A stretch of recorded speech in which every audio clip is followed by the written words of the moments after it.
नमस्कार मेरे प्यारे भाइयों बहनों और बच्चों। आप लोग शायद जानते होंगे कि इस कुंभ मेले का लगने का कारण क्या है। इसका सबसे बड़ा कारण है कि जो देवता लोग थे उनको दुर्वासा ऋषि ने श्राप दे दिया था कि तुम्हारी शक्ति छीन हो जाए। तो दुर्वासा ऋषि के श्राप से सभी देवता कमज़ोर हो गए थे। इनको राक्षसों ने हरा दिया। राक्षसों ने हरा कर स्वर्ग पे अपना शासन कर लिया और ये लोग इधर उधर मारे मारे घूमने लगे। तब ये ब्रह्मा जी के पास गए, कहने लगे कि देखिए दुर्वासा ऋषि ने हमें श्राप दे दिया, उनके श्राप के कारण हम लोग कमज़ोर हो गए हैं और देखिए हमारे स्वर्ग पे भी राक्षसों ने आक्रमण करके उसको जीत लिया है और हम लोग इधर उधर मारे मारे घूम रहे हैं। तो ब्रह्मा जी ने कहा कि तुम लोग ऐसा करो, समुद्र मंथन की व्यवस्था करो। इससे क्या होगा कि जो अमृत कलश निकलेगा उसको तुम ले पी लेना और अमृत पियोगे तो अमर हो जाओगे, ताकत आ जाएगी। तो वे लोग कहे कि इतना बड़ा समुद्र मथना क्या आसान है? तो क्या आसान तो नहीं, इसके लिए तुम राक्षसों को तैयार करो, उनमें ताकत बहुत है। तो उन्होंने कहा कि राक्षस तैयार हो जाएंगे। तो ब्रह्मा जी ने कहा एकदम तैयार हो जाए, अमृत कौन नहीं पीना चाहता। तो फिर देवता लोग राक्षसों के पास गए। उन्होंने कहा कि ऐसा है कि समुद्र में अमृत है, ब्रह्मा जी ने हमें बताया है और तुम भी चलो, समुद्र का मंथन करेंगे और समुद्र का मंथन करके हम लोग क्या करेंगे, अमृत निकालेंगे, अमृत पी के सब लोग ताकतवर हो जाएंगे।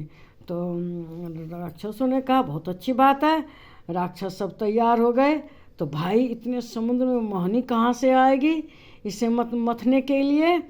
तो उन्होंने कहा कि ऐसा है, जो सुमेर पर्वत है इसकी मेहनी बना लेते हैं और रस्सी इतनी बड़ी कहाँ ले से आएगी और मजबूत। तो ये हुआ कि जो वासुकी है शिव जी का सर्प उसको बना लेते हैं। उन्होंने उसकी रस्सी बनाई। एक मुंह की तरफ तो देवता लगे और पूंछ की तरफ सब राक्षस लगे और खूब मंथन हुआ, खूब मंथन हुआ। तो समुद्र में से एक रत्न निकलने लगे। कहीं चांद निकला समुद्र में से, कहीं लक्ष्मी जी भी निकली, कहीं एरावत नाम का हाथी निकला, कहीं शंख निकला, कहीं उच्छ्रवा नामक घोड़ा निकला। मतलब यह अपने अनुसार सबने अपने आपस में बांट लिए। अब निकला सबसे लास्ट में अमृत का कलश। अमृत का कलश ऐसा नहीं था। उस अमृत के कलश को देखते ही सब आश्चर्य से चकित हो गए।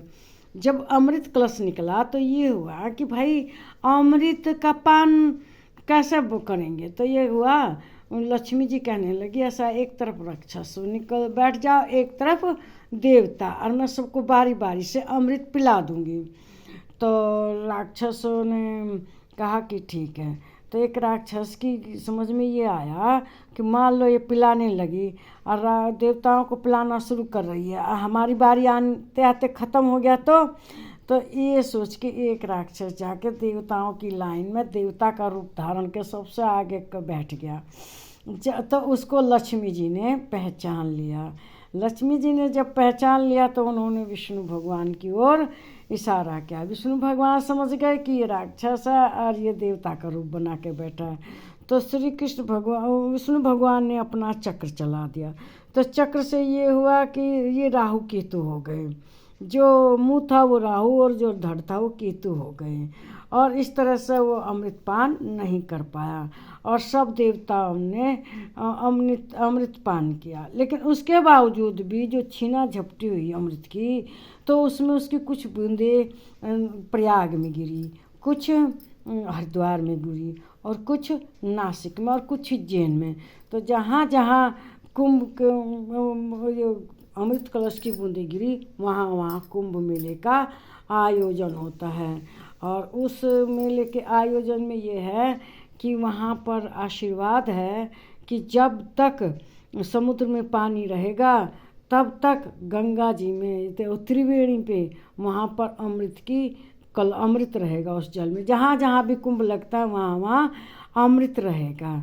तो इस वीडियो को लाइक कीजिए, शेयर कीजिए और मेरे चैनल पर सब्सक्राइब कीजिए अगर आपको अच्छा लगा है तो अभी कमेंट कीजिए, नहीं अच्छा लगा तो अभी कमेंट कीजिए। नमस्कार।